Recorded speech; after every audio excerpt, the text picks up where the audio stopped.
Mornings here are pretty simple. While living in Auroville, most of our days begin like this.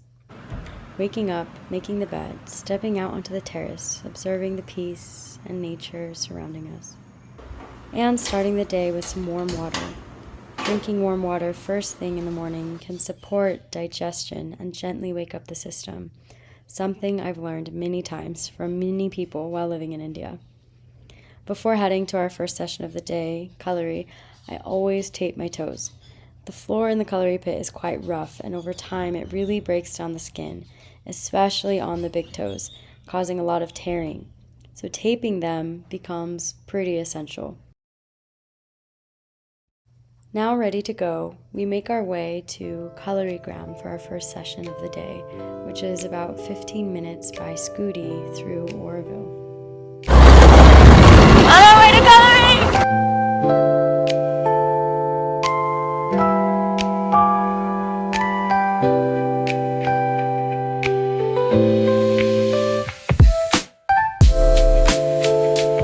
Now, South India is still pretty new for us. We spend most of our time in the north, in the mountains, in the Himalayas.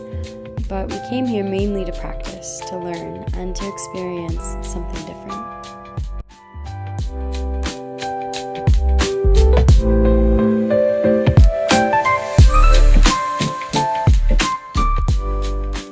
We arrive at Kalari Gram, a space dedicated to training in Kalari Payattu, an ancient martial art.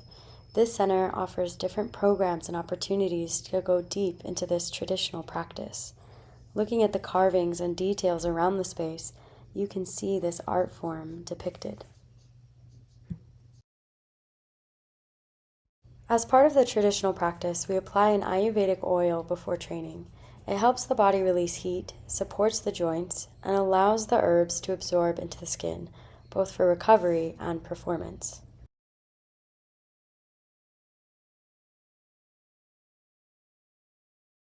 The Kalari Pit, where the sessions take place, is considered a sacred space, a temple. Because of that, we're not able to film during the practice.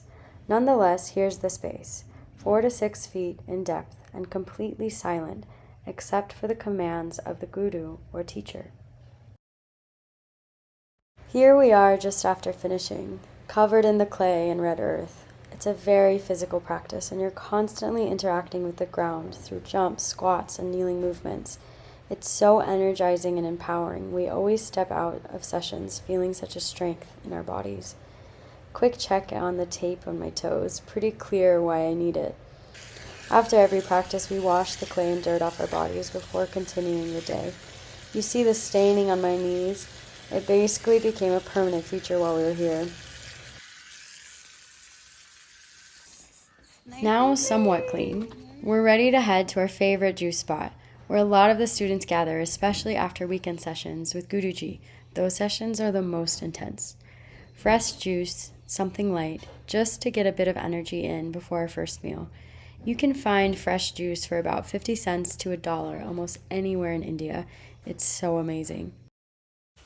We love to spend as much time as possible barefoot, which is pretty easy when you're living in Auroville, totally surrounded by such beautiful nature. Arriving back to our place, Amit immediately goes to his breath practice called Nali Chalan Kriya. It's an abdominal churning practice, which is again great for digestion, but also requires a lot of control and coordination through the abdominal muscles. I'll sometimes try to join, but I am still working on finding a basic control of the rectus abdominis. As you can see here, I'm working on pulsing in my belly, whereas Amit is doing a full churn. Crazy. God, it's so hard. While he finishes this, I go and make some breakfast. Usually something simple like a chia seed pudding with fruits, nuts, peanut butter, seeds. Amit always takes a moment for prayer or mantra before eating. Just a small ritual to bring more intention into the meal.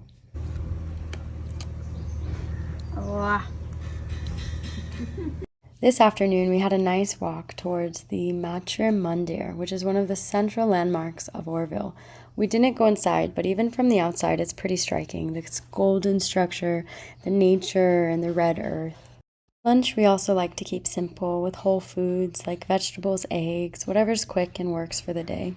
And for the second taping of the day, ready for our next session. On our way to Capoeira!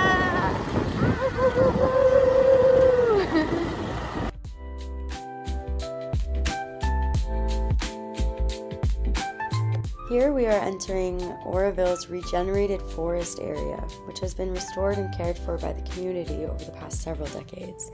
The contrast of colors, green to red, is just so beautiful.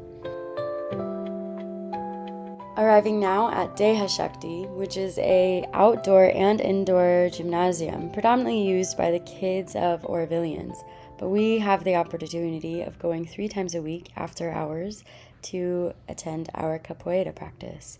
Here today we got to go into the indoor space. Capoeira is a Brazilian martial art that blends so many elements: dance, music, rhythm, acrobatics, and play. It's often described as a conversation through movement, and ideally, you're meant to have a smile on your face while you play. Training indoors on mats gave us the opportunity to explore takedowns and more technical movements. As beginners, though, these aren't techniques we'd realistically use in a rota.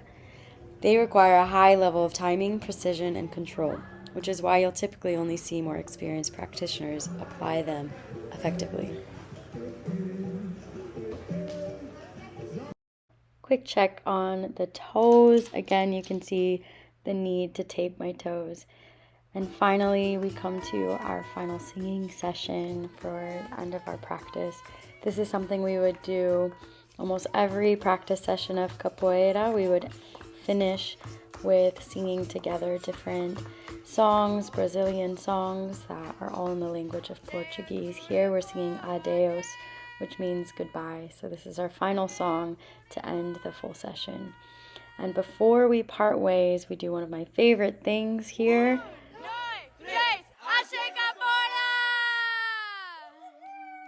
And that is a day in the life practicing Kalari and Capoeira in Auroville, India. Thank you for watching and can't wait to share with you more in our next destination.